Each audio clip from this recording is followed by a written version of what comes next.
கிருபை இறக்கங்கள் ஆண்டவரே, बड़ी दया भरा हुआ परमेश्वर, நன்மையான வேளையில தகப்பனே, इस अच्छे समय के लिए எங்கள் மத்தியிலே நீர் இனிய பிரசன்னராய் நிறைந்திருக்கிறீர் அப்பா. हमारे बीच में आपकी मधुर प्रशंसा है। இப்பொழுது எங்களை தாழ்த்துகிறோம் ராஜா. अब भी हमें दीन करते हैं। அப்பா இந்த வேளையிலும் ஆண்டவரே அடியால மறைத்து நீங்க பேசுங்கப்பா. इस समय पर भी गुलाम को छुपाकर आप बातें कीजिए। அப்பா உடைய வார்த்தைகள் ஆண்டவரே அது ஆவியாய் ஜீவனாய் ஆண்டவரே எங்களுக்குள்ள இறங்கி அது கனி கொடுக்கும்படியாக ஒவ்வொருவருடைய இருதயத்தையும் திறந்தருளுங்க ராஜா. आपके वचन के हर एक हृदय में आकर फल देने के लिए आप अनुग्रह कीजिए। ஆவியானவர் ஆட்கொண்டு நடத்துங்கப்பா. आप संभालिए और आप ही चलाइए। தாழ்த்தி அர்ப்பணிக்கிறோம்ப்பா. दीन कर आपके हाथों में देते हैं। இயேசுவின் மூலம் ஜெபம் கேளும் பிதாவே. यीशु मसीह के नाम से मांगते हैं, ஆமென். आमीन। நாம தியானிக்கும்படியா தேவன் கொடுத்த வார்த்தை, आज भी ध्यान करने के लिए परमेश्वर ने दिया हुआ वचन யோசுவா योशुआ 1ஆம் அதிகாரம் 5வது வசனம். पहला अध्याय 5वां वचन। நீ உயிரோடு இருக்கும் நாளெல்லாம் ஒருவனும் உனக்கு முன்பாக எதிர்த்து நிற்பதில்லை. நான் மோசையோடு இருந்தது போல உன்னோடும் இருப்பேன். நான் உன்னை விட்டு விலகுவதும் இல்லை, உன்னை கைவிடுவதும் இல்லை. நான் உன்னை விட்டு விலகுவதும் இல்லை, உன்னை கைவிடுவதும் இல்லை. मैं तुझे छोड़ूंगा भी नहीं और तुझे त्यागूंगा भी नहीं। வார்த்தையை தான் நம்ம இன்னைக்கு தியானிக்க போறோம். इस वचन को ही हम ध्यान करने वाले हैं। ஆண்டவர் நம்மளை விட்டு விலகுவதும் இல்லை, கைவிடுவதும் இல்லைன்னு சொல்லி நம்ம எல்லாருக்குமே அப்படிதான் வாக்குத்தத்தம் கொடுத்திருக்கிறார். परमेश्वर ने हमें वायदा किया कि तुझे नहीं छोड़ूंगा और तेरे संग ही रहूंगा कर। இப்போ வேதத்துல பாருங்க இத்தனை பேர் ஆண்டவர் அவங்க கூடயே இருந்து அதனால அவங்களுக்கு பெற்ற ஆசீர்வாதங்களை நம்ம ஒவ்வொரு வசனங்கள் மூலமா நம்ம பார்ப்போம். देखिए हम हर एक वचन के द्वारा परमेश्वर जिनके संग रहे उन्हें हम आज देखने वाले हैं। ஆண்டவர் கூட இருந்தா இவ்வளவு ஆசீர்வாதங்கள் கிடைக்குது பாருங்க. देखिए परमेश्वर हमारे संग रहेंगे तो हमें कितनी आशीषें मिलती है। ஆதியாகமம் 21:20 போட்டிருக்கு. उत्पत्ति 21:20 में लिखा है, தேவன் பிள்ளையுடனே இருந்தார், அவன் வளர்ந்து வனாந்தரத்திலே குடியிருந்து வில்வித்தையிலே வல்லவனானான். परमेश्वर उस बच्चा के साथ रहा और वो सामर्थ्य धनुष्य बाण छोड़ने में वो सामर्थ्य बना। முத வேதத்துல பிள்ளையோட யாரோட கூட இருந்தார்னு சொல்லி போட்டிருக்கு. ஆகாருடைய அந்த இஸ்மவேல் மகனோட கூட இருந்தார். देखिए पहले इस वचन में परमेश्वर उस लड़के के साथ रहा, वो अजीरा के बेटे के साथ रहा। அவன் எப்படியா வில்வித்தையிலே வல்லவனானான். और वो जंगल में दंडूरी बन गया था। ஆண்டவர் பிள்ளைகளோட கூட இருந்தா. देखिए परमेश्वर उस लड़के के साथ रहा, அவங்களுக்கு நல்ல தாளந்துகளை கொடுக்கிறார். और परमेश्वर उन्हें बड़ा सामर्थ्य भी दिया था। அப்போ அவங்க போகிற இடங்கள்ல எல்லாம் நல்ல ஒரு திறமைசாலிகளா இருக்கிறாங்க. देखिए परमेश्वर उसके संग था, इसके लिए जहाँ वहाँ वो जाता है वो सामर्थी था। அடுத்தல பாருங்க आदियागम देखिए 26 போட்டிருக்கு. उत्पत्ति 26 में लिखा है, ஈசாக்கு கிட்ட ஆண்டவர் வாக்குத்தத்தம் கொடுக்கிறாரு. ईसा के परमेश्वर वायदा देता है, உனக்கு உன் சந்ததிக்கு இந்த தேசங்கள் யாவையும் தந்து ईसा को बताता है कि तुझे और तेरे संतान को ये पूरा देश देकर, அந்த 3வது வசனத்துல பாருங்க இந்த தேசத்திலே வாசம் பண்ணு. तीसरा वचन में लिखा है, நான் உன்னோடே கூட இருந்து உன்னை ஆசீர்வதிப்பேன். तू इसी देश में रह और मैं तेरा संग रहूंगा और तुझे आशीष दूंगा। நான் உனக்கு உன் சந்ததிக்கு இந்த தேசங்கள் யாவையும் தந்து உன் தகப்பனாய ஆபிரகாமுக்கு நான் இட்ட ஆணையை நிறைவேற்றுவேன் என்று சொல்றார். और ये सब देश मैं तुझको और तेरे वंश को दूंगा और जो शपथ मैंने तेरे पिता अब्राहम से खाई थी उसे मैं पूरी करूंगा। இப்ப ஈசாக்கோட கூட இருந்ததனால ईसा के संग रहा, इसके लिए அவனுக்குரிய ஆசீர்வாதம் பாருங்க. அவனுக்கும் அவன் சந்ததிக்கும் அந்த தேசங்கள் எல்லாத்தையும் ஆண்டவர் கொடுக்கிறேன் அப்படிங்கிறார். देखिए उनके लिए और उनके संतान के लिए पूरा आशीष देश में दे रहा है। அப்புறம் பாருங்க और देखिए ஆதியாகமம் 28:15 उत्पत्ति 28:15-10 में लिखा है, நான் உன்னோடே கூட இருந்து நீ போகிற இடத்திலெல்லாம் உன்னை காத்து இந்த தேசத்துக்கு உன்னை திரும்பி வர பண்ணுவேன். நான் உனக்கு சொன்னதை செய்யும் அளவு உன்னை கைவிடுவதில்லை. 15 में लिखा है कि और सुन, मैं तेरे संग रहूंगा और जहाँ कहीं तू जाए वहाँ तेरी रक्षा करूंगा और तुझे इस देश में लौटा ले आऊंगा. அப்ப நம்ம போக்கில வரத்துல ஆண்டவர் என்ன செய்யறாரு? நம்மள காக்குறவரா இருக்காரு. யாக்கோபுக்கிட்ட ஆண்டவர் சொல்றாரு, याकूब के पास कहता है कि तेरा जाना और आना को मैं आशीष करूंगा. போகிற இடத்துல எல்லாம் நம்மள காக்குமானா ஆண்டவர் நம்ம கூட இருந்தா நம்மள காத்து கொள்வார் இல்லையா? देखिए, जहाँ कहीं हम जाएंगे, यदि परमेश्वर हमारे संग रहेंगे तो परमेश्वर हमारी रक्षा करेंगे. நமக்கு கொடுத்த வாக்குத்தத்தத்தை எல்லாம் அவர் நமக்கு நிறைவேற்ற அளவு அவர் என்ன செய்ய மாட்டார்? நம்மள கைவிடவும் மாட்டார். हमें जो भी वायदा किए उसे न पूरा करते हुए परमेश्वर हमें कभी नहीं त्यागेंगे. ஆதியாகமம் 39:2 போட்டுருக்கு பாருங்க. उत्पत्ति 31 में ऐसा लिखा है, 22 वचन में लिखा है, கர்த்தர் யோசேப்போடே இருந்தார், அவன் காரிய சித்தி உள்ளவனானான். इसमें लिखा है कि परमेश्वर यूसुफ की संग रहा और वो कार्य समर्थी था. இப்ப யோசேப்போடே இருக்கும்போது ஆண்டவர் அவனை என்ன செய்யறாரு? காரிய சித்தி உள்ளவன். செய்யற காரியத்தெல்லாம் வாய்க்க பண்றார். यूसुफ के संग रहते समय जो भी वो कार्य करता है वो सफल हो रहा था. ஐந்தாவது வசனத்துல போட்டு பாருங்க, கர்த்தர் யோசேப்பின் நிமித்தம் அந்த எகிப்தியன் வீட்டை ஆசீர்வதித்தார், வீட்டிலும் வெளியிலும் அவனுக்கு உண்டான எல்லாவற்றிலும் கர்த்தரின் ஆசீர்வாதம் இருந்தது. और 5वां वचन में ऐसा लिखा है कि यूसुफ के कारण उनके घरानों को भी आशीष किया और उनके आने जाने सभी को उसने आशीष किया. ஒருவரோட கர்த்தர் இருந்தா, यदि किसी के संग परमेश्वर रहेंगे तो அவங்கள ஆசீர்வதிக்கிறது கூட ஆண்டவர் என்ன செய்யறாரு?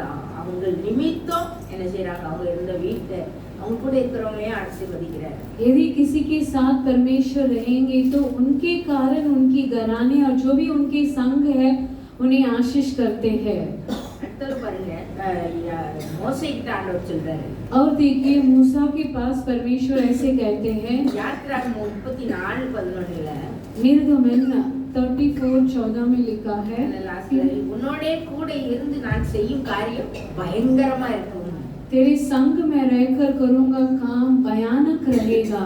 அப்போ மோசே கிட்ட ஆண்டவர் அவர் கூட இருந்தா அவர் என்ன செய்தார்? ஆண்டவர் பயங்கரமான காரியங்களை மோசே கூட இருந்து செய்தார். मूसा के संग रहकर परमेश्वर भयानक और महान कार्य करने लगे. யோசுவா கிட்ட சொல்றாரு, நீ உயிரோடு இருக்கும் நாளெல்லாம் ஒருவனும் உன்னை எதிர்த்து நிற்பதில்லை. और यीशु के साथ कहते हैं कि तू जब तक जिंदा है कोई भी तेरे सामने उठना ना पाएगा. அவனுக்கு அப்படி ஒரு எதிரி அவனுக்கு இல்லாதபடி ஆண்டவர் காட்டுகிறார். देखिए, उनके लिए कोई विरोधी ना रहा. கிதியோனை பார்த்து ஆண்டவர் சொல்றார், அவர் கர்த்தருடைய தூதனானவர் அவனுக்கு தரிசனமாகி, பராக்கிரமசாலியே கர்த்தர் உன்னோடே இருக்கிறார். गिदियोन को देखकर उस दिन देवदूत कहता है कि ये पराक्रमशाली परमेश्वर तेरा संग है कर. அப்போ ஆண்டவர் கூட இருந்தா என்னது? பராக்கிரமசாலியா நாம இருப்போம். देखिए, यदि परमेश्वर हमारे संग रहेंगे तो हम पराक्रमशाली हो जाएंगे. 1 சாமுவேல் 18:14 போட்டிருக்கு. தாவீது, 1 सामुएल 18:14 में लिखा है, தாவீது தன் செய்கையில் எல்லாம் புத்திமானாய் நடந்தார், கர்த்தர் அவனோட கூட இருந்தார். दाऊद अपने कार्य में सभी में बुद्धिमानी दिखाता था और यहोवा उसके साथ साथ था. அப்போ ஆண்டவர் நம்ம கூட இருந்தா நம்ம எப்படி எல்லா காரியத்திலும் புத்திமானா நடப்போம். यदि परमेश्वर हमारे संग रहेंगे तो हम सभी कार्य में बुद्धिमानी रहेंगे. 1 சாமுவேல் 18:28-29 போட்டிருக்கு பாருங்க. उसी अध्याय में 28 और 29 में लिखा है, கர்த்தர் தாவீதோடு இருக்கிறார் என்று சவுல் கண்டறிந்து கொண்டான். जब साउल ने देखा और निश्चय जाना कि यहोवा दाऊद के साथ है சவுலின் குமாரத்தியாகிய மீகாலும் அவனை நேசித்தாள். और मेरी बेटी मीकाल उससे प्रेम रखती है. ஆகையால் சவுல் அதிகமாய் தாவீதுக்கு பயந்து தான் உயிரோடு இருந்த நாளெல்லாம் தாவீதுக்கு சத்துருவாய் இருந்தான். तब साउल दाऊद से और भी डर गया, इसलिए साउल सदा के लिए दाऊद का बैरी बन गया. ஆண்டவர் நம்ம கூட இருந்தா நம்ம சத்துருக்கள் என்ன செய்வாங்க? அவங்க உயிரோடு இருக்க நாளெல்லாம் பயந்து தான் இருப்பாங்க. देखिए, यदि परमेश्वर हमारे संग रहेंगे तो हमारे शत्रु जब तक जिंदा है वो डरते ही रहेंगे. அடுத்தது பாருங்க, 2 நாளாகமம் 17:3 போட்டிருக்கு. और देखिए, दूसरा इतिहास 17:3 में लिखा है, கர்த்தர் யோசேபாத்தோடு இருந்தார், परमेश्वर योसबात के संग रहा. ஆகையால் கர்த்தர் அவன் கையில் ராஜ்யபாரத்தை திடப்படுத்தினார். इसके लिए 5वां वचन में लिखा है, इसलिए परमेश्वर उनके राजस्थान को स्थिर किया.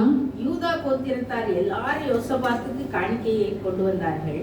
यहूदा के सभी लोग उनके लिए दान लेकर आए। அவனுக்கு ஐஸ்வர்யமும் கனமும் மிகுதியா இருந்தது. उनके पास धन और नाम बढ़ोती था। அப்போ ஆண்டவர் நம்ம கூட இருந்தா என்னது கிடைக்கும்? ஐஸ்வர்யமும் கனமும். देखिए हमारे संग यदि परमेश्वर रहेंगे तो हमारे लिए आदर और धन मिलेगा। அப்புறம் பாருங்க எரேமியா 20:11 போட்டிருக்கு. देखिए यिर्मयाह 20:11 में लिखा है, கர்த்தரோ பயங்கர பராக்கிரமசாலியா என்னோடு இருக்கிறார். देखिए परमेश्वर महान बनकर मेरा संग है, ஆகையால் என்னை துன்பப்படுத்துகிறவர்கள் மேற்கொள்ளாமல் இடறுவார்கள். इसलिए मुझे सताने वाले तितर बितर हो जाएंगे। தங்கள் காரியம் வாய்க்காதபடியால் उनके कार्य न सफल हुआ, மிகவும் வெட்கப்படுவார்கள். इसलिए बहुत लज्जित हो गए மறக்கப்படாத நித்திய லட்சை அவர்களுக்கு உண்டாகும். और न भूलना पाए उतनी लज्जा उनके लिए होगी। இப்ப ஆண்டவர் கூட இருந்தா என்ன ஆகுது? நம்மளை துன்பப்படுத்துறவங்க எல்லாரும் என்ன செய்வாங்க? அவங்க என்ன செய்வாங்க? தோல்வி அடைஞ்சு இடறி போவாங்க. देखिए यदि परमेश्वर हमारे संग रहेंगे तो हमारे सताने वाले लज्जित होंगे और हार भी जाएंगे।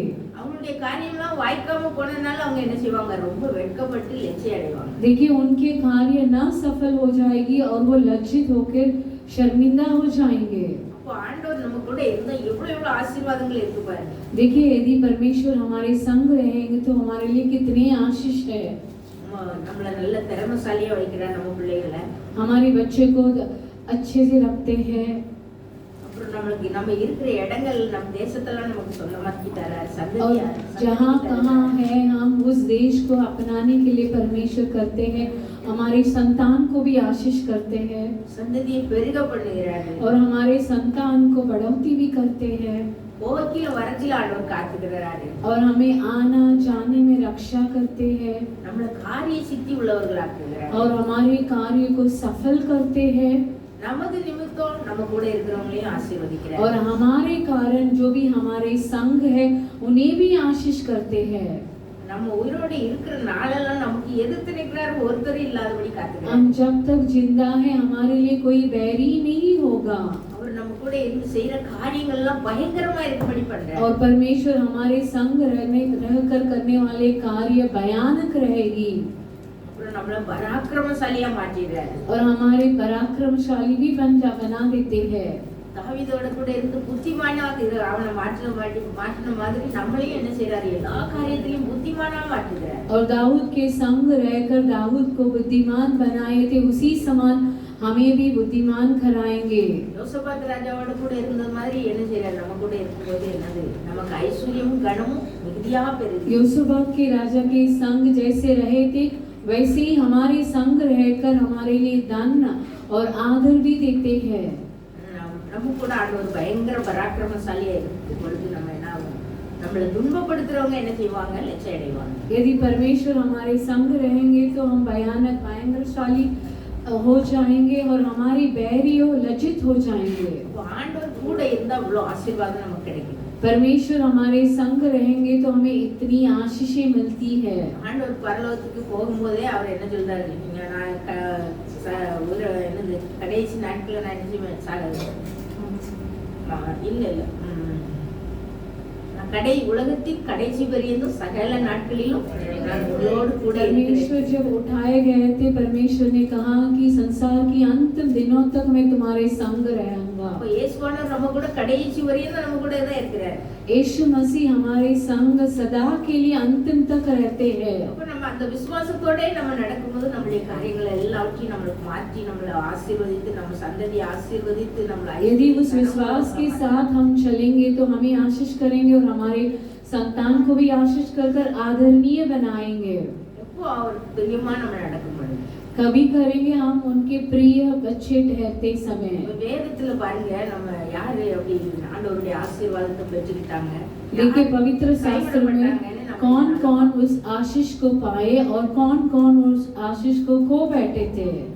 பாருங்க அவரு யோசுவா கிட்ட ஆண்டவர் சொல்றாரு, देखिए योशुआ के पास परमेश्वर ऐसा कहते हैं, என்ன செய் நீ உயிரோடு இருக்கும் நாளெல்லாம் என்ன செய்ய மாட்டா, ஒருவனே எதிர்த்து நிற்பதில்லை, तेरी जिंदगी पर कोई भी तेरे लिए बैरी नहीं होगा कर நான் மோசையோட இருந்த போல உங்ககிட்ட உங்கூடயே நான் இருப்பேன்னு சொல்றேன். जैसा मैं मूसा के संग रहा वैसा ही तेरा संग भी रहूंगा। ஏன் அப்படி சொல்றாரு அப்படின்னா மோசே இறந்து போயிட்டாரு. क्यों ऐसे कहते हैं कि मूसा गुजर गए? இப்ப இஸ்ரேல் ஜனங்கள் எல்லாரையும் நடத்துற பொறுப்பு யார் கையில வந்துச்சு? இப்ப யோசுவா கையில வந்துச்சு. और इजरायली को पूरा संभालने का उस काम योशुआ के पास आ गया। இப்ப யோசுவா கலங்கி நிக்கிறார். और योशुआ यहाँ भयभीत होकर कलंकित खड़े हैं। அப்போ ஆண்டவர் வந்து அவரை வந்து பலப்படுத்துறார். परमेश्वर इन्हें डांटस मांगते हैं, நீ பலம் கொண்டு திடமனதா இரு, तू बल पाकर दृढ़ रहना, நீ திகையாதே கலங்காதேன்னு சொல்றார். तू भयभीत और व्याकुल मत होना। யோசுவா 1ஆம் அதிகாரம் எடுத்து வாசிங்க பாருங்க அந்த வசனம். योशुआ पहला अध्याय को लेकर उसे पढ़कर देखिए। 5वां वचन, உயிரோடு இருக்கும் நாளெல்லாம் ஒருவனும் உனக்கு முன்பாக எதிர்த்து நிற்பதில்லை. நான் மோசேயோடு இருந்தது போல உன்னோடும் இருப்பேன். நான் உன்னை விட்டு விலகுவதும் இல்லை, உன்னை கைவிடுவதும் இல்லை. பலம் கொண்டு திடமனதாய் இரு. இந்த ஜனத்தின் பிதாக்களுக்கு நான் கொடுப்பேன் என்று ஆணையிட்ட தேசத்தை நீ இவர்களுக்கு பங்கிடுவாய். 9வது வசனம் பாருங்க. 9वां वचन देखिए। நான் உனக்கு கட்டளையிடவில்லையா? பலம் கொண்டு திடமனதாய் இரு, திகையாதே கலங்காதே. நீ போகும் இடமெல்லாம் உன் தேவனாகிய கர்த்தர் உன்னோடே இருக்கிறார் என்றார். எப்படி ஆண்டவர் தேர்த்துறார் அவரை? देखिए परमेश्वर कैसे इन्हें डांटस देते हैं। தனிச்சு பேராத கலங்கி பேராத என்ன செய், போக இடமெல்லாம் நான் உன் கூட இருக்கிறேன் அப்படிங்கிற. तो भय न रखना, मन कच्चा न होना, क्योंकि जहाँ जहाँ तू आए जाएगा वहाँ वहाँ तेरा परमेश्वर यहोवा तेरा संग रहेगा। ஆனா ஒரே ஒரு கண்டிஷன் மட்டும் அவருக்கு கொடுக்கிறார். लेकिन एक ही एक आज्ञा उन्हें देता है। பாருங்க, இந்த நியாயப்பிரமாண புஸ்தகம் உன் வாயை விட்டு பிரியாதிருப்பதாக. इस 8वां वचन देखिए। இதில் எழுதியிருக்கிறவர்களின்படியெல்லாம் நீ செய்ய கவனமாய் இருக்கும்படி இரவும் பகலும் அதை தியானித்துக் கொண்டிருப்பாயாக. इसमें लिखा है कि व्यवस्था की ये पुस्तक तेरे चित्त से कभी ना उतर ना पाए, इसी में दिन रात ध्यान दिया रखना। அப்பொழுது நீ உன் வழியை வாய்க்க பண்ணுவாய், அப்பொழுது புத்திமானாய் நடந்து கொள்வாய். तब तू अपने मार्ग को सीधा करेगा और बुद्धिमानी से चलेगा। அதை மட்டும் விட்டுட்டு நீ என்ன செய்ய, வலதுபுறம் இடதுபுறம் விலகாதிருப்பாயாகன்னு ஆண்டவர் சொல்லி கொடுக்கிறார். परमेश्वर इन्हें बताकर देते हैं कि उस व्यवस्था की पुस्तक तेरे चित्त से कभी न उतर ना पाए। இப்ப ஆண்டவர் இவ்வளவு சொன்ன உடனே யோசுவாக்கு எவ்வளவு தைரியம் வந்திருக்கும். ஆண்டவரே இப்படி சொல்லி தராரு. देखिए योशुआ को कितना धैर्य आया रहेगा, खुद परमेश्वर ही उनसे बताते हैं। அதனால அவர் என்ன செய்யறாரு, தைரியப்படுறாரு. इसलिए वो डांटस बांध लेता है। அவர் மக்கள் எல்லாம் என்ன செய்யறாங்க, புறப்பட சொல்றாரு, யோர்தானை கடந்து போறாங்க. और इजरायली को आज्ञा देते हैं कि और यॉर्दन को पार करने के लिए। யோர்தான் நதியில கிட்டக்க வந்த உடனே அந்த ஆசாரியோட கால்கள் பட்ட உடனே என்ன ஆகுது, யோர்தான் நதி यर्दन की नदी के पास आते ही याजकों की पैर उसमें रखते ही यर्दन क्या होती है? யோர்தான் அந்த உப்பு கடல் என்னும் சமனான வெளியின் கடலுக்கு ஓடி வருகிற தண்ணீர் பிரிந்து ஓடிச்சு. उस यर्दन की पानी नमकीन पानी से बढ़कर आती थी, वो अलग होकर पीछे चली गई। மேலே இருந்து ஓடி வருகிற தண்ணீர் நின்று சாத்தானுக்கு அடுத்த ஆதாம் ஊர் வரைக்கும் ஒரு குவியலாக குவிந்தது. और ऊपर से आने वाले वो पानी एक झुंड होकर ऐसी खड़ी होने लगी। அப்பொழுது ஜனங்கள் எரிகோவுக்கு எதிரே கடந்து போனார்கள். तब इजरायली जेरिको के उस बीच में चले गए। பாருங்க, யோர்தான் நதி அப்படியே என்ன செய்து, அந்த தண்ணி எல்லாம் குவிந்து நின்றது. यर्दन की नदी की पानी एक होकर खड़ी होने लगी। அப்ப குவிஞ்சு நின்னதுனால அந்த இடம்லாம் என்ன ஆகுது, அது வெட்டாந்தரையா இருக்குது, ஜனங்கள் எல்லாம் கடந்து போறாங்க. और एक होकर खड़ी हो गई, इसके लिए उन्हें जमीन मिला। அப்போ அந்த நாள்ல அந்த முத அவர் கூட இருந்த ஆண்டவர் அவர் கூட யோசுவாவோட கூட இருந்து செய்த இந்த காரியத்தினால देखिए परमेश्वर योशुआ के संग रहकर इस कार्य को करने लगे। யோசுவா 4:14 போட்டுருக்கு பாருங்க. देखिए योशुआ 4:14 में लिखा है, ஜனங்கள் யோர்தானை கடந்து போக அந்நாளிலே கர்த்தர் யோசுவாவை சகல இஸ்ரவேலரின் கண்களுக்கு முன்பாகவும் மேன்மைப்படுத்தினார். அவர்கள் மோசேக்கு பயந்திருந்தது போல அவனுக்கும் அவன் உயிரோடு இருந்த நாளெல்லாம் பயந்திருந்தார்கள். எப்படி பாருங்க, அந்த ஒரு அதிசயத்தை அந்த அற்புதத்தை கண்ட உடனே அந்த யோர்தான் நதி குவிஞ்சு நின்று देखिए उस एक चमत्कार को देखते ही इजरायली के लोग, அந்த ஜனங்கள் எல்லாரும் என்னது மோசேக்கு பயந்திருந்தது மாதிரி அவனுக்கும் அவன் உயிரோடு இருந்த நாளெல்லாம் யோசுவாவுக்கும் பயந்திருக்கிறான். देखिए उस चमत्कार को देख के ही इजरायली जैसे वे मूसा को भय मानते थे, वैसे योशुआ को भी भय उसके जीवन भर मानते रहे। அப்போ யோசுவா வந்து ஆண்டவருக்கு கீழ்ப்படிஞ்சு நடந்து வந்தார். देखिए योशुआ परमेश्वर की आज्ञा पालन मानकर चलिए। அடுத்தாலையும் பாருங்க அந்த எரிகோ கோட்டையை பிடிக்க போறாங்க. देखिए वो एरिगो की गढ़ को पकड़ने जाते हैं। அந்த பட்டணத்தை சுத்தி வராங்க. ஒவ்வொரு நாளும் ஒரு ஒரு முறை சுத்தி வந்து देखिए उस शहर पना को एक एक दिन एक बार घूम फिर कर आते हैं। 6 நாள் அப்படி சுத்தி வந்து பாளையத்துல வந்து தங்கிக்கிறாங்க. देखिए 6 दिन एक एक बार घूमकर तंबू में आकर निवास कर लेते हैं। 7ஆம் நாள் என்ன ஆச்சுது? देखिए 7वां दिन क्या हुआ? 7 தடவை பட்டணத்தை ஆண்டவர் சொன்ன மாதிரி சுத்தி 7 फेरी लिए थे उस शहर को करने के लिए परमेश्वर ने कहा। அன்னைக்கு எல்லாரும் என்ன செய்யணும்? ஆர்ப்பரிக்கணும்னு சொல்லி அவங்க யோசுவா சொல்லி இருந்தாரு. அதுபடி அவங்க எல்லாரும் ஆர்ப்பரிக்கணும். उस दिन योशुआ ने कहा कि 7वां बार घूम आते ही वहाँ वो मगन होना है और आनंद मनाना है। அந்த ஆசாரியர்களும் அந்த எக்காலங்களை ஊதும்போது उस याजक तुरी को फूंकते समय அலங்கை இடிந்து விழுது. वो शहर पना टूट के गिरने लगी। அந்த அவங்களுக்கு நேரா இருந்த இடத்துல ஏறி அந்த எனது எரிகோ பட்டணத்தை பிடிச்சிட்டாங்க. और जो भी उनके सामने खुला था उस शहर को उठकर उसे वो अपना लिए। இது எவ்வளவு பெரிய அற்புதம் பாருங்க. देखो कितना बड़ा चमत्कार है। ஆண்டவர் யோசுவாவோட கூட இருந்து அவர் பயங்கரமான காரியங்களை செய்கிறார். योशुआ के संग रहकर परमेश्वर भयानक चमत्कार कार्य करने लगे। சும்மா ஒரு பட்டணத்தை சுத்தி சுத்தி வந்து யாராவது அதை பிடிக்க முடியுமா? அது देखिए ऐसे खाली हाथ में आकर एक शहर को घूमेंगे तो उस शहर को हम पकड़ पाएंगे क्या? அப்ப ஆண்டவர் விசுவாசித்த அந்த ஜனங்கள் அவங்க அப்படி சுற்றி வந்ததுனால परमेश्वर को विश्वास कर कर उस शहर को वो घूम फिरे थे। ஆண்டவர் அதை எடுத்து தள்ளி போட்டார். परमेश्वर उन्हें तोड़कर गिरा दिए। அடுத்தது அந்த பட்டணத்துக்குள்ள போறாங்க. அந்த ஆகான் என்ன செய்யறான்? அவன் திருடிறான். देखिए उस शहर में जाते हैं आहान नामक एक व्यक्ति वहाँ चुरा लेता है कुछ चीजों को।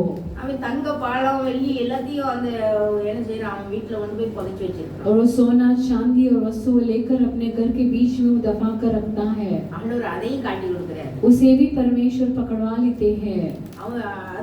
அவனை என்ன செய்யறாங்க? அவன் குடும்பத்தோட அவனை संहार பண்றாங்க. इसके कारण उनको उनके परिवार के साथ उन्हें मार देते हैं குடும்பத்தோட கல்லெறிஞ்சி அவனை வந்து புதைச்சிட்டாங்க. और पूरे परिवार के साथ पत्थर वार कर कर उन्हें दफा देते हैं। அடுத்தல பாருங்க எமோரியர் வந்து இஸ்ரவேலுக்கு எதிராக வராங்க. देखिए दूसरा देखिए एमोरियर इजराइलियों के विरुद्ध आते हैं। சண்டை ரொம்ப மும்முரமா நடந்துட்டு இருக்கு. இருட்ட போகுது.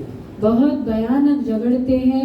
अंधकार होने वाला था, रात होने वाली थी। அதனால யோசுவா என்ன செய்றாரு? ஆண்டவரோட பேசுறார். देखिए तब योशुआ परमेश्वर से बातें करते हैं। யோசுவா 10ஆம் அதிகாரம் 12வது வசனத்துல देखिए योशुआ 10वां अध्याय 12 वचन में लिखा है।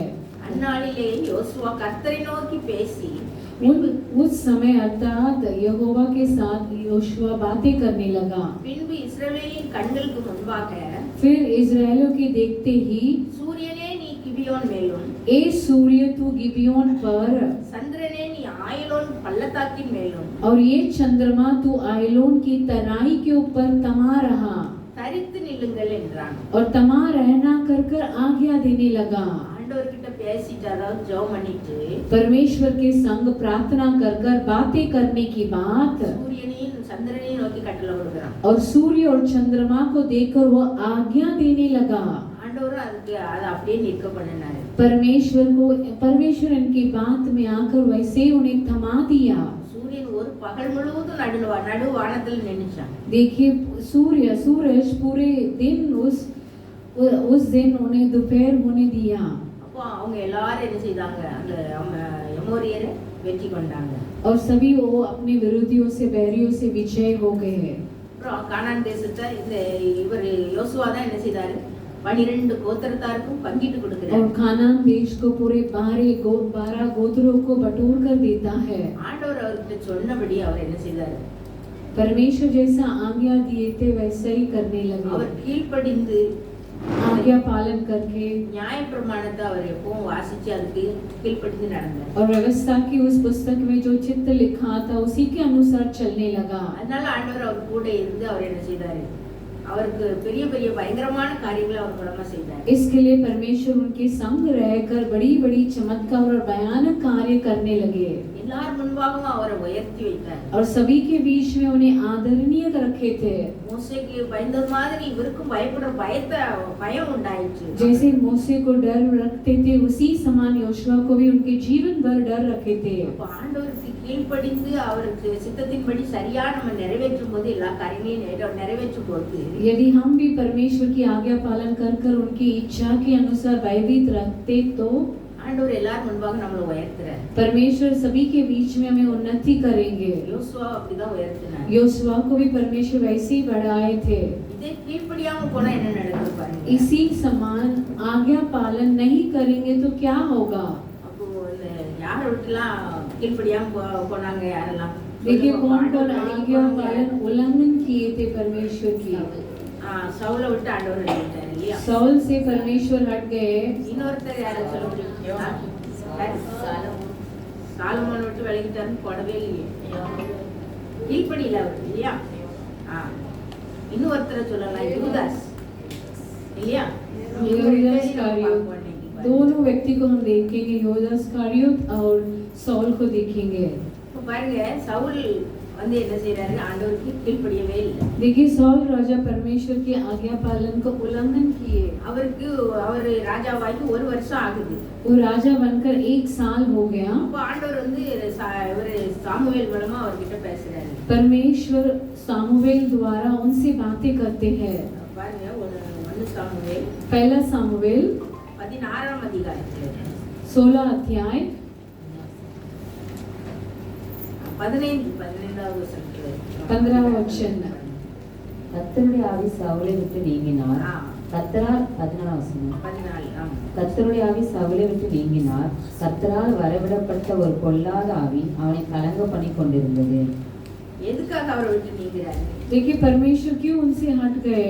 அதுக்கு முந்தின அதிகாரத்துல பாருங்க. उसके पहले अध्याय को देखिए, அதே அதிகாரம் பாருங்க. वही अध्याय में लिखा है, 2வது வசனத்துல இருக்கு பாருங்க. 16 अध्याय 2 वचन में लिखा है, சேனைகளின் கர்த்தர் சொல்லுகிறது என்னவென்றால், सेनाओं की यहोवा परमेश्वर यो ही कहता है, இஸ்ரவேலர் எகிப்திலிருந்து வந்தபோது அமலேக்கு அவர்களுக்கு வழிமறித்த செய்கையை மனதிலே வைத்திருக்கிறேன். इजराइल जब आते समय अमलेकियों ने उनके रास्ते को रोकाए थे। இப்போது நீ போய் அமலேக்கை மடங்கடித்து அவனுக்கு உண்டான எல்லாவற்றையும் சங்கரித்து அவன் மேல் இரக்கம் வைக்காமல் अब तू भी करना कि उन्हें उनके ऊपर तरस ना खाकर उनका जो भी है भेड़ बकरियां सभी को नाश कर कर இரக்கம் வைக்காமல் புருஷரையும் ஸ்திரீகளையும் பிள்ளைகளையும் குழந்தைகளையும் மாடுகளையும் ஆடுகளையும் ஒட்டகங்களையும் கழுதைகளையும் கொன்று போட கடவாய் என்கிறார் என்று சொன்னார். उन पर दया न रखते हुए स्त्री पुरुष भेड़ बकरियां ऊंट गधे सभी को नाश करना। ஆனா சவுல் என்ன செய்யல? तब साउल ने क्या नहीं किया? அவர் வந்து என்ன செய்யல? அவர் முதல் தரமான எல்லா ஆடு மாடு எல்லா தங்கம் வெள்ளி எல்லாத்தையும் எடுத்து வச்சுக்கிட்டார். तब साउल ने क्या किया? पहलोटे को सभी को रख लिया, सोना चांदी धन को सभी को अपनाया। ஆண்டவர் சொன்னார் எல்லாத்தையும் கொண்டு போடுன்னு சொன்னார். परमेश्वर ने कहा कि सभी को मार गिराना कर कर। அவன் என்ன செய்தான்? அந்த ராஜா ஆகாகையும் உயிரோடே வச்சுக்கிட்டான். वो परमेश्वर उस राजा आहू को भी जिंदा रख दिया மற்ற எல்லாத்தையும் கொண்டு போட்டான். और सभी को मार गिराया। இப்போ ஆண்டவருக்கு ரொம்ப மனஸ்தாபமா இருக்கு. तब परमेश्वर को बहुत बुरा लगा।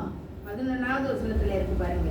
11 वचन में ऐसा लिखा है, நான் சவுலை ராஜாவாக்கினது எனக்கு மனஸ்தாபமா இருக்கிறது. तब सौल ने ईशा से कहा कि அவன் என்னை விட்டு திரும்பி என் வார்த்தைகளை நிறைவேற்றாமல் போனான் என்றார். परमेश्वर ने ऐसे कहने लगा कि मुझे बहुत दुख है कि वो मेरा आज्ञा पालन न मानते हुए मुझसे अट गया कर कर। பாருங்க, ஆண்டவருக்கு அவன் கீழ்ப்படியாம परमेश्वर की आज्ञा पालन न करते हुए ராஜாவையும் கொள்ளல, அவன் நல்ல நல்ல இதெல்லாம் ஆடு மாடு நல்ல நல்ல वस्तुக்கள் எல்லாம் எடுத்துக்கிட்டான். उस राजा को भी उसने गात नहीं किया और अच्छे अच्छे तंदुरुस्त वस्तुओं को भी उसने रख लिया।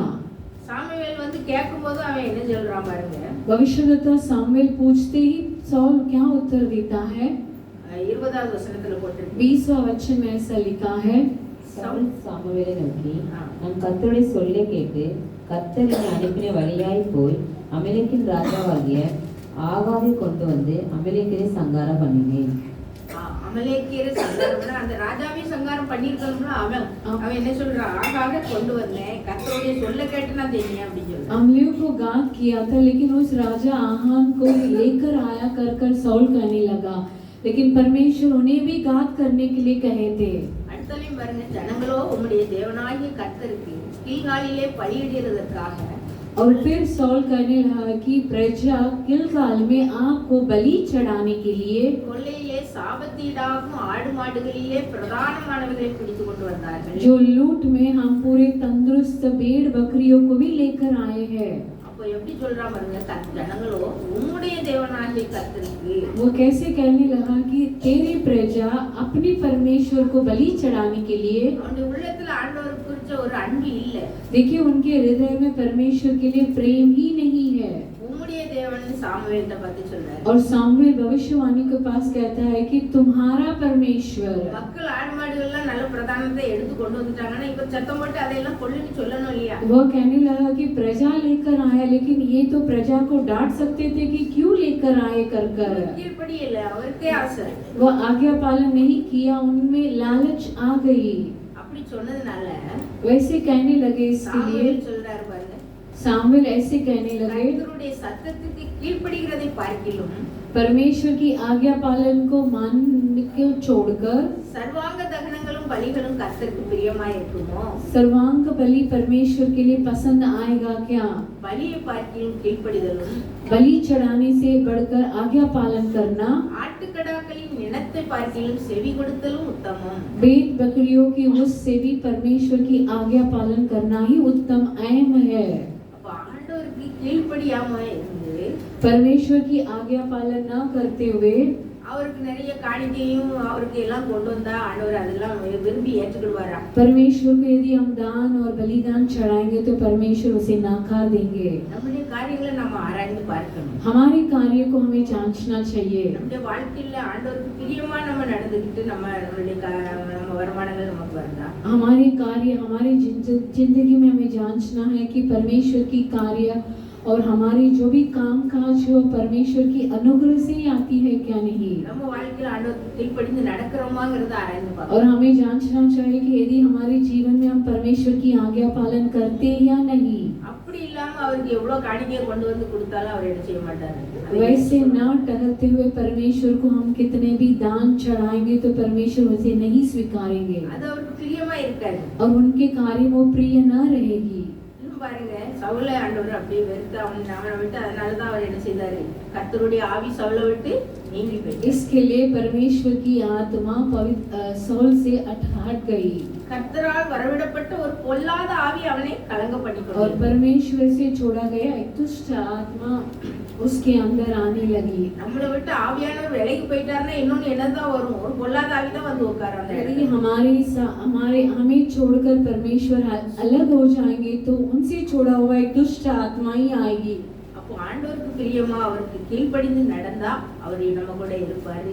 அவர் போயிட்டா பொல்லாத ஆவி தான் வந்து உட்காரு. यदि परमेश्वर हमसे अलग हो जाएंगे तो दुष्ट आत्मा ही हमारे अंदर आएगी.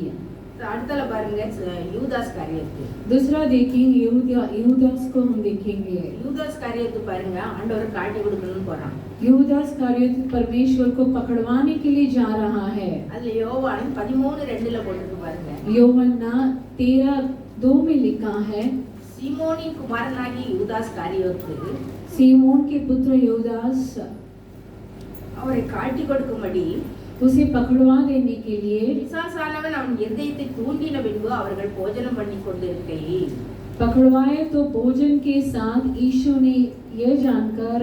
அப்ப இயேசுவோடயே கூட தான் 12 சீஷர்ல ஒருத்தரை யார் இருக்கா, யூதாஸ் காரியத்து இருக்கிறார். यीशु के संग ही 12 चेले थे, उन्हीं के बीच में यहूदा इस्करियोत भी था.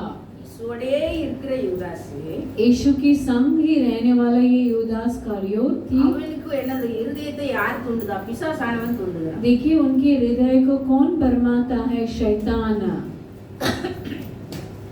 அப்ப பாருங்க, ஆண்டவரோடே கூடவே இருந்தாலும் परमेश्वर के संग ही रहते हुए நம்முடைய இருதயத்துல என்னது இல்ல, அவனுக்கு ஆண்டவருக்கு பிரியமான காரியங்கள் இல்லை. देखिए उनके हृदय में परमेश्वर के प्रिय कार्य नहीं था.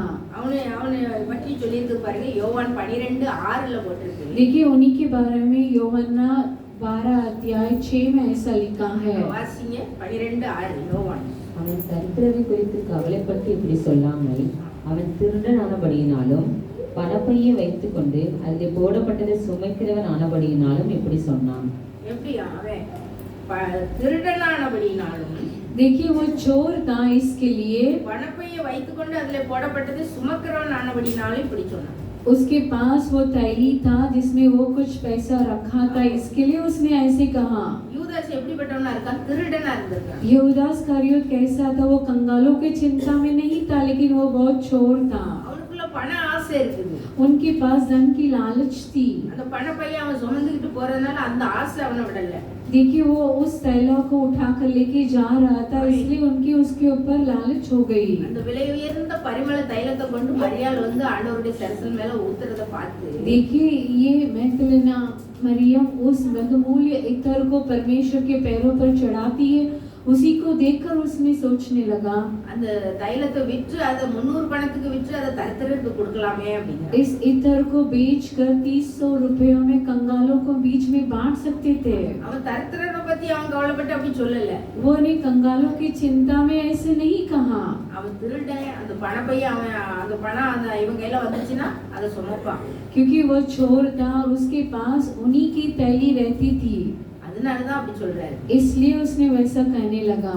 ஆண்டவர் கூடவே இருந்தாலும் यदि वो परमेश्वर के संग ही था, திருட்டுத்தனம் அவன்கிட்ட இருக்குது, பண ஆசை இருக்குது. उनके पास धन की लालच थी और चोर था वो. ஆண்டவரையே காட்டி கொடுக்க அவன் துணியிறான். देखिए परमेश्वर को ही पकड़वा देने के लिए वो इतना लालच में था. பண ஆசை எல்லா தீமைக்கும் வேற இருக்குதுன்னு போட்டு. देखिए धन की लालची सभी कार्य के लिए जड़ है. அப்ப ஆண்டவர் கூடயே நம்ம ரொம்ப நல்ல இருக்கிற மாதிரி நம்ம கோயிலுக்கு வர்றதும் எல்லா காரியங்களையும் முன்னாடி நின்னாலும், देखिए हम भी परमेश्वर की संग रहते हुए दिखा देते हैं और कलीसिया में सभी कार्य में शामिल होते हैं. பண ஆசை இருந்தா நம்ம எல்லாம் என்ன செய்வோம்?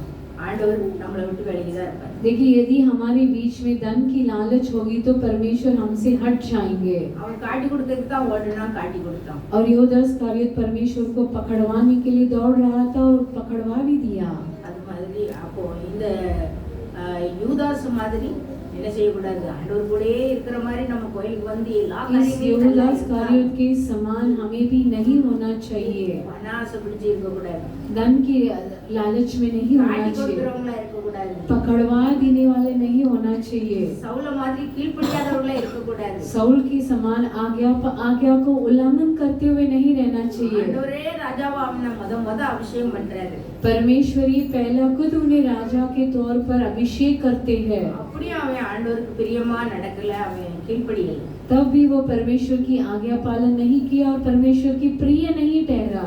ஆண்டவருக்கு மேல அவர் அன்பு காட்டல. என்னுடைய தேவன்னு சொல்லல, உம்முடைய தேவன் சொல்றான். परमेश्वर के ऊपर प्रेम नहीं जताया, मेरा परमेश्वर नहीं कहा, तुम्हारा परमेश्वर कर कहने लगा. ஆண்டவர்கிட்ட அன்பு செலுத்தாம இருந்தாலும், ஆண்டவர் எவ்வளவுதான் அபிஷேகம் நமக்கு கொடுத்தாலும் அன்பு இல்லாட்டினா அங்க ஒண்ணு இல்லை. यदि परमेश्वर हमें अभिषेक दिए हैं लेकिन हम परमेश्वर को प्रेम नहीं जताएंगे तो उस कार्य में कुछ है ही नहीं. அப்ப ஆண்டவர் கூடயே இருக்கணும்னா நம்ம என்ன செய்யணும்? எப்பொழுதும் கீழ்ப்படிந்து இருக்கணும். यदि हम परमेश्वर हमारे संग सदा रहना है तो परमेश्वर की आज्ञा पालन करना இல்ல चाहिए. வேதத்தை வாசித்து அவருக்கு பிரியமான காரியங்களையே நம்ம செய்துட்டு இருக்கும்போது அவர் நம்ம கூடயே இருப்பார், நம்மளை மேன்மைப்படுத்துவார். अच्छे से पवित्र शास्त्र को पढ़ना है, जांचना है और उनके प्रिय कार्य में चलेंगे तो परमेश्वर हमें बढ़ोतरी करेंगे. ஆண்டவர் கூட இருந்ததுனால ஒவ்வொருத்தர் பெற்றுக்கொண்ட அந்த ஆசீர்வாதங்கள் எல்லாம் நமக்கும் அது போல வந்து சேரும். परमेश्वर के संग जो थे वो जितना आशीष पाए उतनी आशीष हमें भी मिलेगी. கர்த்தர் இந்த வார்த்தைகளை ஆசீர்வதிப்பார். परमेश्वरी इस वचन को आशीष करेंगे. ஜெபம். प्रार्थना करेंगे. அப்பா உம்மை துதிக்கிறோம், ஸ்தோத்திரிக்கிறோம். हे परमेश्वर हम आपको स्तुति और करते हैं. நாளையில ஆண்டவரே நீங்க எங்களோட கூட பேசுனீங்கப்பா. इन दिनों में भी परमेश्वर हमसे आप बातें किए. நாங்க பெந்தேகோஸ்தே சர்ச்சுக்கு வருகிறோம். हम तो पेंतेकोस्त के कलीसिया में आते हैं, நிறைய வசனங்களை படிக்கிறோம், कई वचनों को पढ़ते हैं, நிறைய பிரசங்கங்களை கேட்கிறோம் ஆண்டவரே. कई प्रचार को सुनते हैं, ஆனால் உண்மையில நாங்க உண்மையான அன்பு இல்லாதவர்களாய், फिर भी परमेश्वर आपके ऊपर सच्चा प्रेम के साथ नहीं है। கீழ்ப்படிதல் இல்லாம आज्ञा पालन को न रखते हुए மனஆசை உள்ளவர்களா நடந்தா धन की लालच में चलेंगे तो நாங்க எவ்வளவுதான் இருந்தாலும் ஆண்டவரே நீங்க எங்களை விட்டு விலகி போயிருவீங்கப்பா. हम कितने भी बड़े महान होने दीजिए, आप हमसे हट जाते हैं। அப்ப அந்த நாளில் நீங்க எங்களுக்கு உணர்த்தி காட்டியிருக்கிறீங்கப்பா அந்த வார்த்தையில. परमेश्वर आपके वचन के अनुसार हमसे बातें की है। யோசுவா உமக்கு எப்படியாய் கீழ்ப்படிந்து நடந்தாரப்பா. योशुआ आपको कैसे आज्ञा पालन माने थे, அதுபோல நாங்களும் ஆண்டவரே எங்க வாழ்க்கையில கீழ்ப்படிந்து உமக்கு பிரியமாய் நடந்து उसी समान हमारी जिंदगी में हम आपकी आज्ञा पालन करते हुए உம்மால வரும் பெரிய ஆசீர்வாதங்களையும் மேன்மைகளையும் பெற்றுக்கொள்ள எங்களுக்கு இந்த நாள்ல எங்களுக்கு உதவி செய்யுங்கப்பா. आप हमारी सहायता कीजिए आपके द्वारा आने वाली आशीष, धन और उन्नति को पाने के लिए। இந்த கீழ்ப்படிதலின் ஆவியை எங்களிலே உண்டாக்குங்கப்பா. उस आज्ञा पालन की आत्मा को हमारे अंदर दे दीजिए। உமக்கு எப்பொழுது நாங்க பயந்து ஜீவிக்கும்படியான கிருபை எங்களுக்கு தந்த ஆசீர்வதிங்க. आपको हमेशा भयभीत रखने के लिए हमें आशीष कीजिए। எல்லா துதி கன மகிமை உமக்கு செலுத்துகிறோம். सभी आदर महिमा स्तुति आप ही को चढ़ाते हैं। இயேசுவின் மூலம் ஜெபங்கேலும் பிதாவே. यीशु मसीह के द्वारा प्रार्थना सुन लीजिए। ஆமென். आमीन।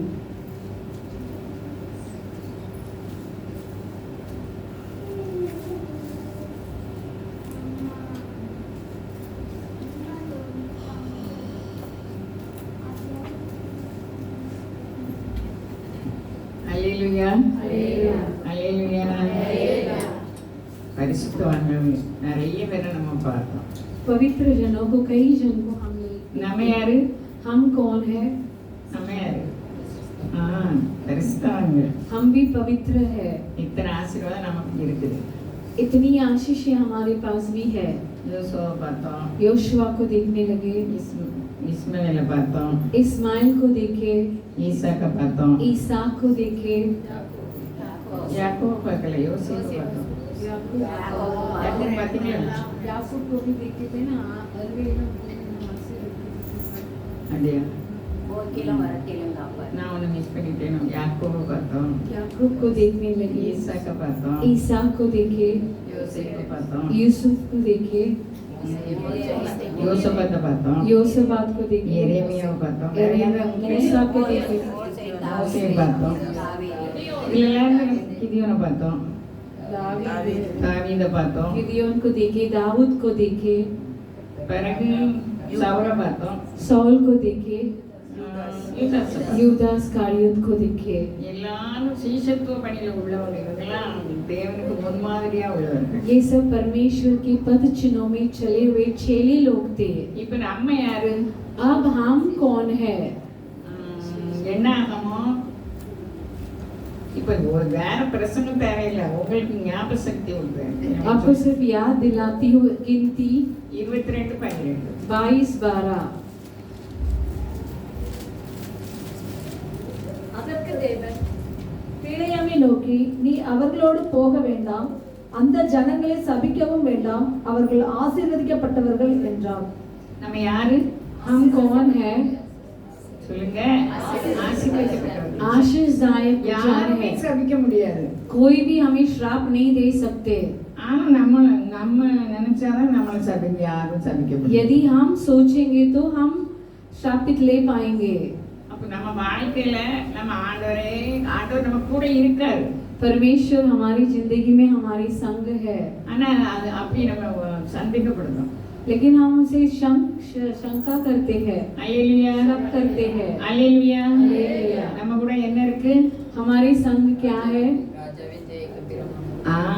ராஜாவின் ஜெயகம்பரம் இருக்கு. परमेश्वर की जय ध्वनि है, राज्य की जय ध्वनि है। எப்படிப்பட்ட ஆசீர்வாதம் இதெல்லாம் நம்ம ஜெப நேரத்துல கொண்டு வந்து அவரை விடக்கூடாது. ये सब आशीषों को प्रार्थना के समय लेकर आकर परमेश्वर को छोड़ना चाहिए, यही छोड़ना चाहिए। இயேசு கிறிஸ்து நேற்றும் இன்றும் यीशु मसीह மாறாதவர்.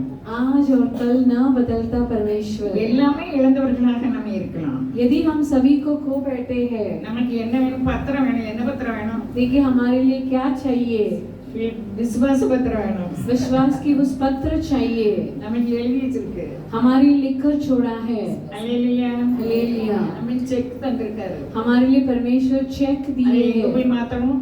उसे कहाँ बदलना है? பேங்க்ல போய் மாத்தணும். बैंक में जाकर அப்ப बदलना நம்ம है। எப்படி மாத்தணும்? लेकिन हमें कहाँ जाकर बदलना வாக்குத்தத்தங்களை है? பிடிச்சு இப்படி எழுதப்பட்டிருக்கு. वायदा को पकड़कर ऐसा लिखा है कर कर उनके अनुसार से प्रार्थना करना है। நம்ம கூட இருந்து செய்யும் காரியம் हमारे பயங்கரமா இருக்கும். संग रहकर करने वाला कार्य भयानक रहेगी। திடீர்னு ஒவ்வொரு தடவையா நம்ம அங்க வெளிச்சம் இருக்குதை நம்ம பார்க்கும்போது அவங்க சாட்சி கேட்டா சொல்லுவாங்க.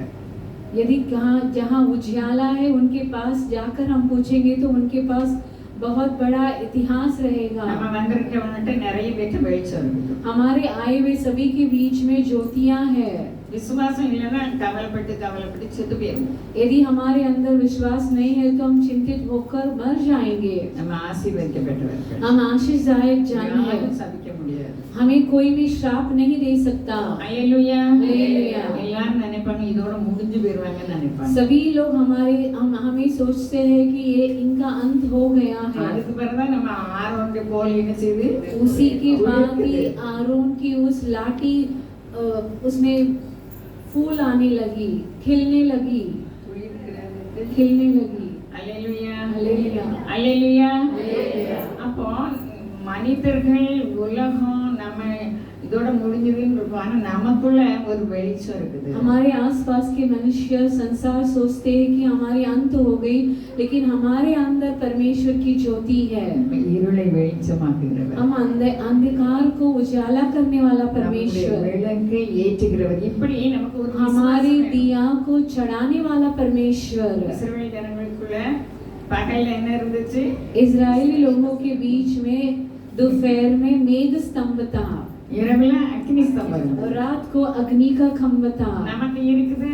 हमारे யாரு அப்படி लिए நினைச்சீங்க? है जो कोई विश्वास करते हैं। हालेलुया। எல்லாமே இல்லாம போட்டோம். सभी कुछ ना होने दीजिए।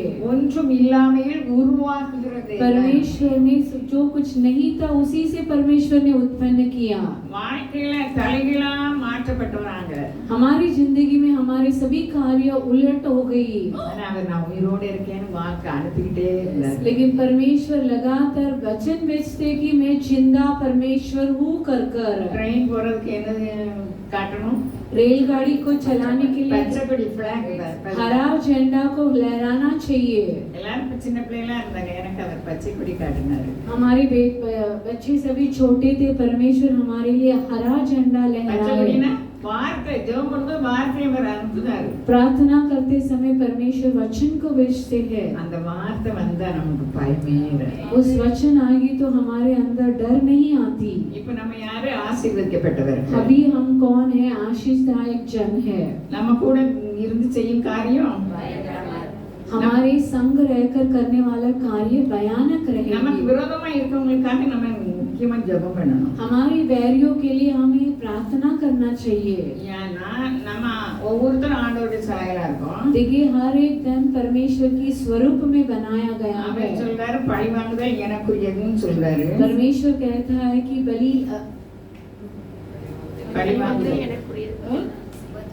बदला लेना मेरा है, बदला लेना। அல்லேலூயா. हालेलुया।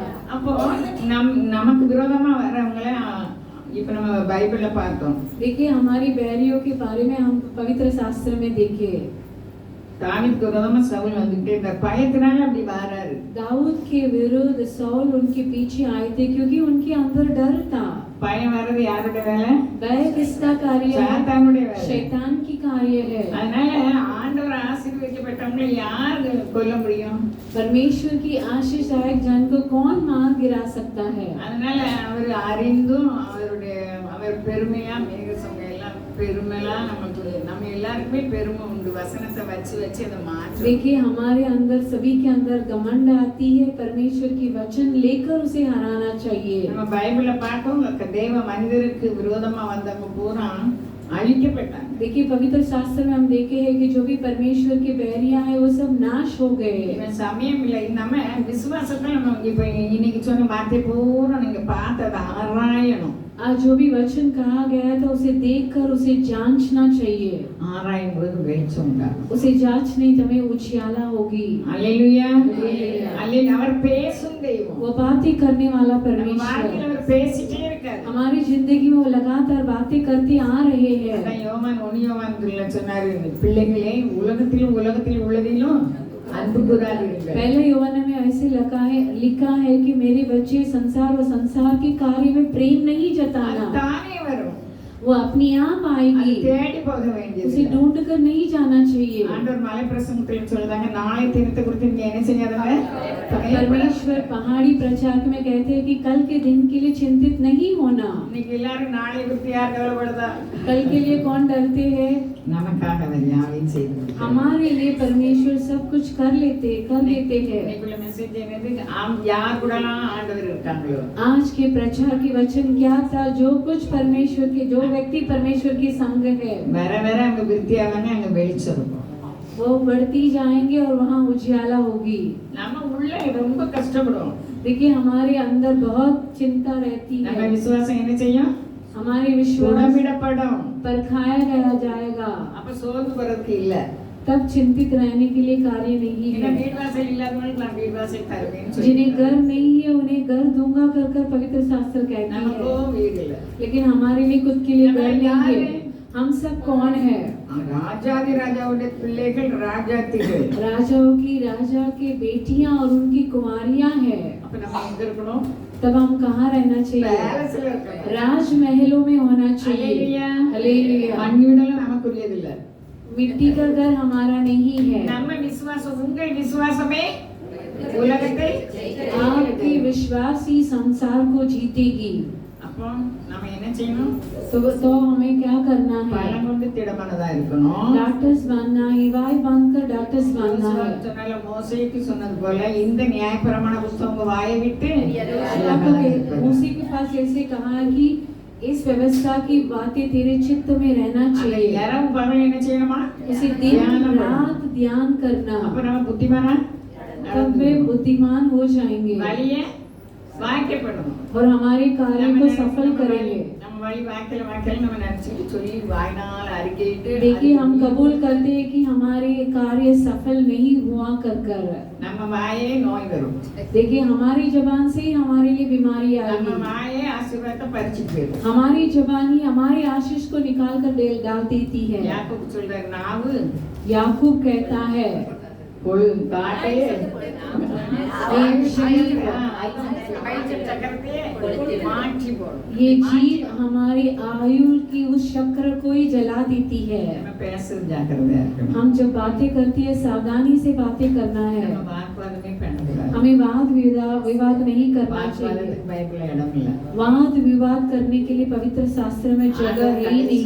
வாக்குவாதம் பண்ணல, கூக்குரல் இடல, மயக்கத்திற்கிற போற परमेश्वर अंतिम तक वाद विवाद नहीं किए, चिल्लाए नहीं। நம்ம ராஜ்யம் இவ்வளவுக்கு உரியது அல்ல. हमारे राज्य ये संसार की नहीं है, ஆனா நமக்கு ஆளுகை தந்திருக்காரு. फिर भी हमारे लिए राजनीति நம்ம दिए है। ஆவியின்படி நடக்கும்போது இவ்வுலகிலும் ராஜாத்தி தான். आत्मा के अनुसार चलते समय इस संसार में भी हम राजकुमारियां மறு हैं உலகத்திலும் ராஜாத்தி और தான். जो आने वाले संसार में भी हम அதுக்கு राजकुमारियां हैं। விசுவாசிக்கணுமே. उसके लिए हमें நம்ம विश्वास போட்ல करना है। இருக்கிறது அலை வரும். परमेश्वर हमारे गाज जहाज पर है, वहाँ तूफान आई, आंधी आई, ஆனா அசைக்கப்பட மாட்டோம். लेकिन हम डगमगाएंगे नहीं। அப்படிப்பட்ட விசுவாசத்தை தருவாராக. वैसे विश्वास को परमेश्वर हमारे अंदर देंगे। गीत गाते समय दान लिया जाएगा, பாடல் படிக்கும் போது காணிக்கை எடுக்கப்படும்।